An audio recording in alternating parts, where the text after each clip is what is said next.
One of the most important things when drawing characters is their face and expression. Some artworks have such a well-drawn face that you don't even notice mistakes or unrendered parts until someone points it out. Now, people compliment me a lot on specifically the way I draw expressions, so I thought I'd explain how I manage to make my characters have strong expressions that are exaggerated while still being believable. So these are the topics we will discuss today. Understanding how different facial features affect the expression, how references can improve your expressions, how to use creases correctly, which is one of my favorite things to do by the way, keeping your characters looking like themselves with expressions, dealing with expressions in side view, and more. I'll also give you some fun drawing exercises to practice with at the end.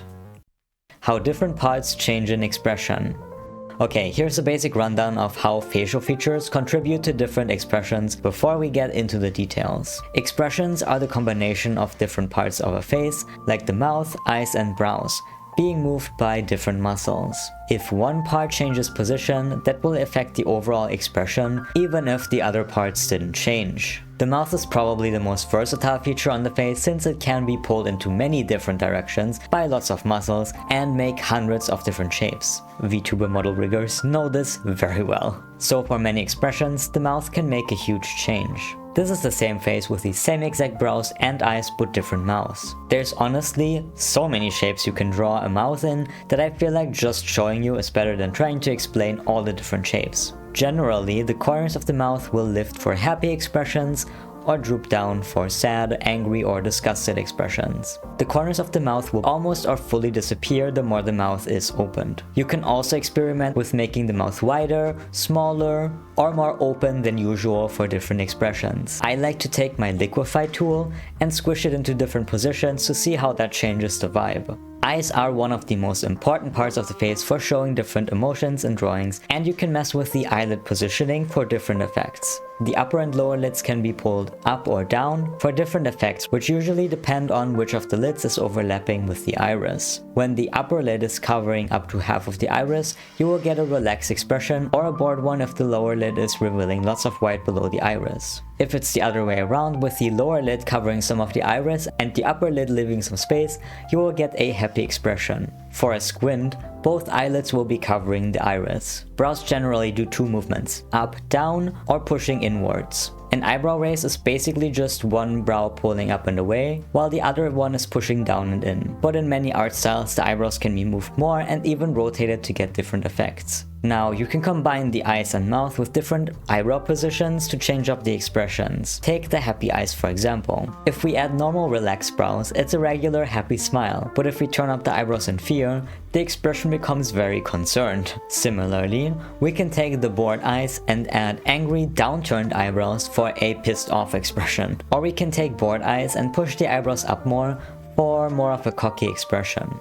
How to make faces and expressions look correct with references. If you're struggling with drawing faces, expressions, or just getting a character to look the same, your best bet, partner in crime, and solution to most of your issues will be selecting and organizing good references. If the character is from a fandom or another artist and has a lot of art made of them, you can go grab all of the art of them you like. You'll also be needing some pictures of real people doing a similar expression to what you want if you want to add a bit more realism or three-dimensionality to your drawing. But organizing references in your drawing program can be confusing and an absolute mess to deal with, so today's sponsor, Milanote, is here to help. It's a tool for creatives like me to organize images, notes, mood boards, and more in a visual way, and it is free to use with no time limit. I'm using it here to save references of real people and art for some expressions I want to draw of this character. Ideally, you should pick art where you feel like it looks very much like the character and has a similar head angle. But not gonna lie, sometimes that's hard to find. This is gonna be super helpful later to make sure the character looks recognizable and not like somebody else. Then you can also grab out of that character in different angles but with the expression you want. You can do this easily by copy-pasting in the image link so you can always find the original artist again. Milanote lets you take notes as well, so you can use those to write about what you like about how different artists draw expressions. It also lets you connect notes to the image using the line tool, which is useful in many cases, but if we want to point to something in the image and not to the image itself, there's a better tool. Milanote allows you to handwrite notes on top, which are useful for when you want to circle a specific area or just to add little special effects to make your board look cuter. You can use this to mark facial features that seem consistent across several artist styles, like a specific eye or nose shape that makes the character look like themselves. They also added a feature that lets you draw on the image itself instead of drawing on top, which is super useful if you move your images a lot, so the drawing doesn't end up floating in space somewhere. You can also write down things you don't want to translate into your style. For example, you may only draw a dot for the nose, but the art you collected has more semi-realistic noses. Once you did that, you can leave Milanote open on the side, or if you're on a tablet, pull it into split view to see it while drawing. This is also awesome when you're drawing from reference pictures to understand how expressions look on real people. I like to have my reference and drawing side by side so I can quickly flick my eyes from one drawing to the reference and back to see big or small differences. This is kind of like if you copy pasted your ref image above the drawing and turn it on and off again repeatedly, but you don't have to go through the layer menu every time. I've also used Milanote to save and sort all kinds of inspiring or aesthetic images for character designs in my OC universe. I have different sections on my boards for things like clothing, hair, and accessories. I also made a subboard to visualize other things like character relationships, which I then shared on websites like Artfight so people can easily understand which of my characters like or dislike another character. For drawing your own OC's face consistently with expressions, you can basically go through the same process of pulling your character art from your device onto the board. Then you can collect references of similar expressions you want your OC in. These can be real-life pictures or other people's art. I know some of you guys might not like using real-life pictures because your art style is very far from realism, but trust me, it can be really helpful for adding the small things that add extra believability or three-dimensionality to your drawing. Like how this cheek is being pushed up here and has a small triangular shadow. Would you have drawn that in without a reference? Be honest. I would have, because I used a lot of references before. We will talk more about details that make your expression more believable in a later segment though. Once you got the images, you can take notes on what the similarities between the different drawings in the pictures are. You can even draw this out visually on the board if you want to. For the expression examples, it's the same. Like if you picked out very happy expressions, you might notice their lower lid is pushed up and their gums are showing in a lot of the pictures. Back to the ref board. If you don't want to go through the hassle of copy pasting every image link onto the board, Milanote has a web clipper plugin you can add to your browser, which lets you add any image you find on your board with 2 clicks. This is so fast and genuinely saves a lot of time. But you can also actually search for expressions and faces on Milanote directly to find images, which is usually used for making mood boards. But it works very well for this purpose as well. Once you sorted your references and took notes, you can get to drawing. If you get to a point where you feel like the character doesn't look accurate or the expression doesn't work, congrats! You now have a bunch of references with notes to help you. The nose looks weird? You took notes on how the nose is supposed to look already. The smile doesn't look genuine?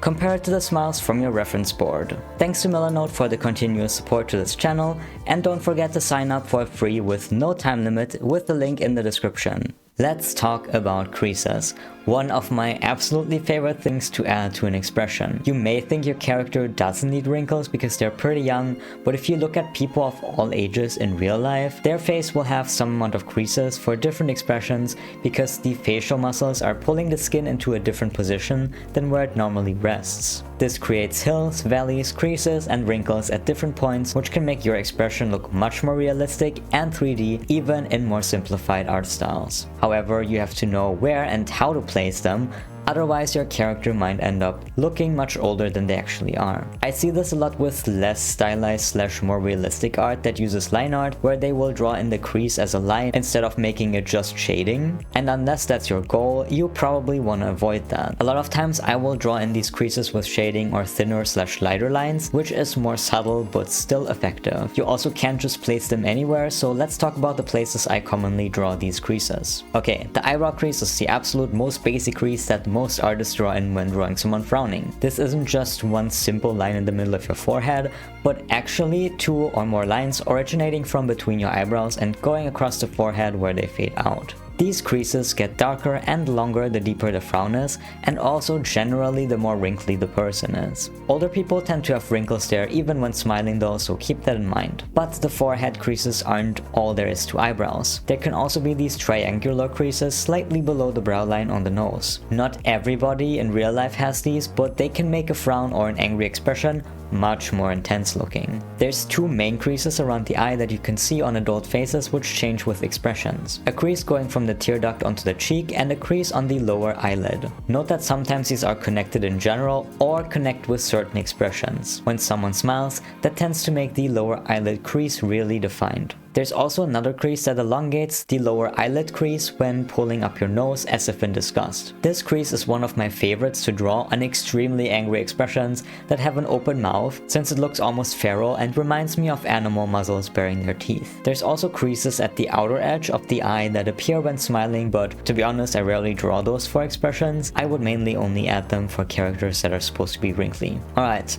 The mouth area is definitely a bit more complicated when it comes to creases. I'm gonna talk about the creases that appear when smiling, grinning, or laughing first. Basically, one or both edges of the mouth are pulled to the sides and up, which pushes the skin, fat, and muscle into each other so they form a little hill. I usually draw these in with this little V at the end of the mouth for smaller or less shaded grins. However, to make it look more intense, I add a bigger V-shaped shadow along the line art V. The placement here isn't random though. It goes from the edge of the mouth to the upper edge of the nostril, and it will look a bit weird if you aim much lower than the nostril. The part of the crease that's facing downwards I usually only draw in for scrunkly and more wrinkly looking characters. It goes from the corner of the mouth to the chin. Not the middle of the chin though, more like slightly to the side. You can draw those in smaller or leave them out for smaller smiles and exaggerate them for bigger grins if you want. For characters that are supposed to have more round or a smooth face, or that are just younger, I tend to make the V shape into more of a blob and keep it further away from the nose. This may also work better for you if you have a more cutesy, less realistic art style. But obviously you can also just leave it out if you decide it's not for you. For scrunklier characters, I may add in multiple creases on the outer cheek with big grins. Then there's also creases that appear when pouting or looking sad. When the corners of the mouth pull down, creases appear there too. I often draw shadows there on older or scrunklier characters, even with neutral expressions, because there's a little bit of a bump there for some people. Another crease that I love is the crease around the nose that appears when sneering or looking at something in disgust. These follow the same line as the smiling mouth creases, but are thicker, closer to the nose, and fade out towards the mouth. They can also connect with the mouth creases with wrinklier faces. And they are great paired up with open mouth angry expressions, where the nose crease will go down to the chin along the edges of the mouth as well. One thing many of you guys said you struggled with was making the character look like themselves while having different expressions. Honestly, this skill is one of the harder ones to master, and it still takes me several tries to get a character to look right with some expressions. Not to mention that getting a character to look consistent to begin with is already hard if you aren't super practiced with it. So if this is something you struggle with a lot, don't feel bad about yourself. It is legit hard, but the more you try, the better you will get, even if it's frustrating at first. Let's say you're drawing a character that is supposed to look happy, but drawing their lower lid pushed up like we talked about changes their eye shape so much that they look like a different character. You compared all the references like I explained earlier, tried your best, but when making that change, they just don't look right. This is an issue I've run into as well, and it can be frustrating, but also can be dealt with. I usually solve it by messing around with the eye shape a bit more, either lessening the push of the lower lid or making it more skewer to one side. Sometimes you can also just mess with the crease below the eye instead of the eyelid itself to show that the cheek is being pushed up in a smile. This doesn't change the eye shape itself and still gives the impression of a smile. If this still doesn't work, don't forget that all parts of the face make up the expression. You can keep the eyes looking neutral but change the brows and mouth to still end up with a happy expression. But other times it feels like no matter what you do, certain expressions don't look right on your character's face even though you feel like you drew it well, which brings me to my next point. Not all expressions work on all characters.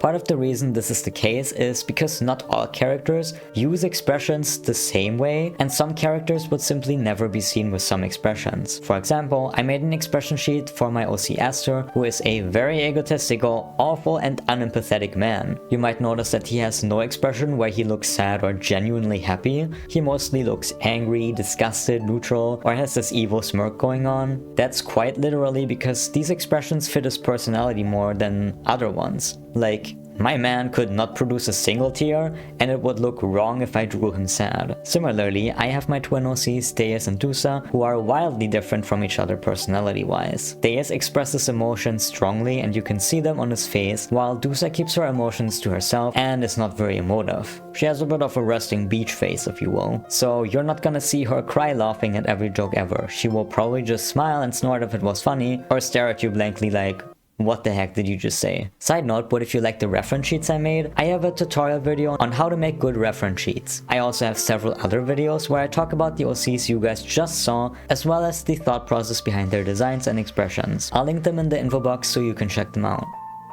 Expressions in side view.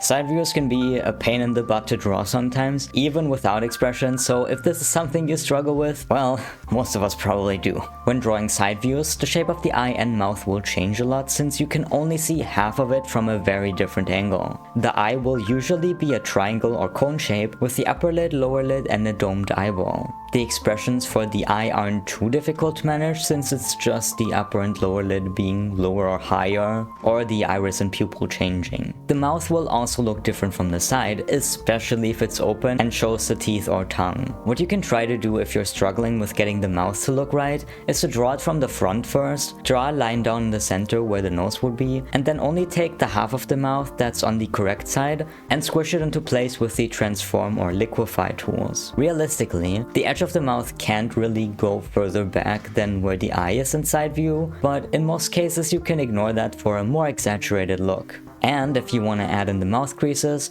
they will still go from the edge of the mouth to the uppermost corner of the nostril. Keep in mind though that the teeth sit behind the lips, and if it's a full side view, you shouldn't be able to see the inner wall of the mouth through the gap between the upper and lower teeth, though this can vary with art styles.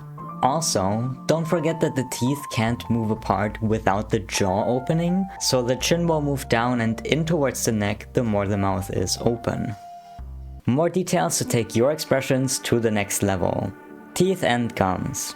Okay, some of you may not have a clue how this section has anything to do with expressions, but trust me, you will get the vision. Teeth show up in a lot of open mouth expressions, but are often simplified a lot, especially when the jaw is closed. However, you can give the teeth a more gridded or bared look if you draw out the sharper looking teeth like this. Note that the character I'm drawing here has sharp canines, so if you're drawing a normal person, you might want to draw it a little bit less exaggerated. But this can take an expression from I'm kinda pissed to I'm literally gritting my teeth in frustration. Teeth that are drawn in perspective well can also add a lot of three-dimensionality. Now, gums are pretty underrated when it comes to more extreme expressions. Essentially, you will only see a character's gums if their lips are pulled up or down far enough. So that's either big smiles, sneers, big angry mouths, or kind of brainlessly having your lips open. But it can really add an extra bit of grit to an expression. Nose. We may not think of this right away, but the nose moves too. Usually not very much, but you can literally pull up your nostrils or flare them out. I'm sure you've seen the flared out nose on a lot of meme expressions. But yeah, when characters do a big grin sneer or angry open mouth, and you get the nose crease we talked about before, the affected nostril will also be pulled up. This is not something you have to draw in every single time, but sometimes it can help. I think it adds some realism, especially if you have a lopsided grin, because only one side of the nose will get pushed up. If you already drew in the nose and then realized you're going for an expression like that, I literally just used the liquefy tool to pull up one nostril. Iris and pupil. While the iris and pupil don't change too much in real life, in art they can really enhance a character's expression or recognizability. A bigger iris and pupil will make a character look cuter and more innocent, while a smaller iris and pupil will make them look more intense, or bastardcore as I like to say. However, you can also have a big iris and a small pupil for a cuter or younger character with a more intense expression. Adding highlights can contribute to a cuter look as well, while removing highlights can lead to a character that looks like they gave up on life. Animal or fantasy ears. A little bonus point for those of you that have characters with animal ears or fantasy humanoid ears. Ears that can move and rotate slightly can be really effective at communicating emotions too. Like perked up ears show interest or caution since they're facing towards what they're looking at. Turned back or turned down ears can look cute or sad, or in the case of cat ears, annoyed or angry. You can do this to some extent with humanoid ears, like elf ears, where you could have them perked up when surprised or turned down slightly when sad. Exaggeration.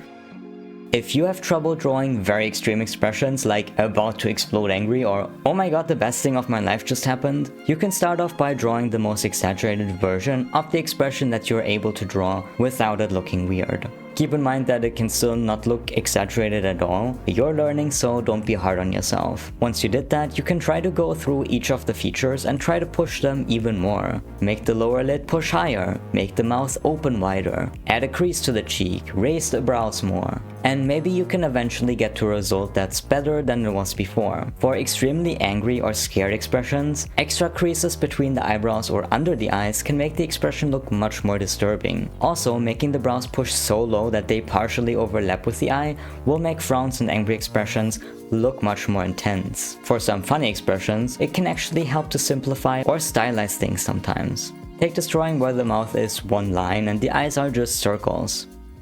Fun exercises for drawing unique expressions. While writing the script, I came up with a couple drawing exercises to practice some expressions you might not usually draw. Exercise A. If you feel like you'd benefit from practicing expressions by drawing real people, go look at your favorite movie or series and take some screenshots or pause when someone is laughing, screaming, crying, and so on. There's also websites like ShotDeck, FilmGrab, and MovieStillDB that have lots of screenshots from movies. Or alternatively, look up expressions on Google or Pinterest. Exercise B. If you don't feel very motivated by the premise of studying or practice, and trust me, I get you, maybe this one is for you. Instead of just drawing from reference 1-to-1, convert it to your OC. You could do one more realistic version and then try to stylize it or exaggerate the expression. Exercise C. The DMD and dice enthusiasts will like this one. I made a board with tables on Milanote that you can check out in the description, which has numbered tables with different facial features. You can take a die or a random number generator and roll once for every table to get randomized expressions for you to draw.